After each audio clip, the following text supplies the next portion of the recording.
At every Mass, as we move into the liturgy of the Eucharist, it begins with the Offertory. And during the Offertory, the simple gifts of bread and wine are brought forward by the people of God.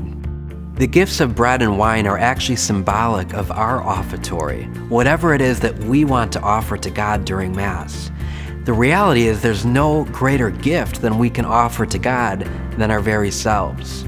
So imagine that during the offertory, as the gifts of bread and wine are being carried forward, that you are actually being carried forward. You're being offered to God by the hands of the people.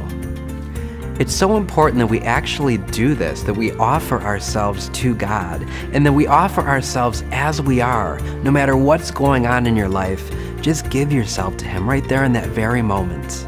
If you've never done this before, I would encourage you again to go early to Mass and find where the gifts are. Usually they're placed in the cross aisle or all the way at the back, and I would just encourage you to go and stand by them and imagine yourself, offer yourself with the gifts of bread and wine.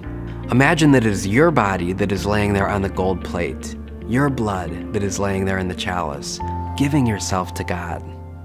Then, as the offertory actually happens during Mass, I want you to watch who is carrying up the gifts, and just imagine that they are carrying you up and offering you to the priest to give to the Father.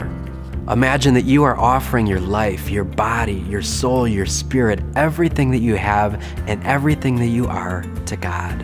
The reality is that God is a very personal presence in our lives. And just as when we love anyone else, we want to usually give them gifts. We want to give them something to show our love, to express our love. And this is what we're doing in the offertory. Think about the wise men when they came to Jesus and they wanted to offer Him the gifts of gold, frankincense, and myrrh. They wanted to offer Him the very best that they had. We now offer Him the gift of bread and wine. Traditionally, these gifts were always made together by the community. So the community would get together and they would bake the bread and they would make the wine. It's very symbolic of this transformation, this breaking down of the wheat and breaking down of the grapes and becoming this fermented wine offered to God. And so it is with us. We have the opportunity to allow ourselves to kind of be broken down and transformed in the Eucharist.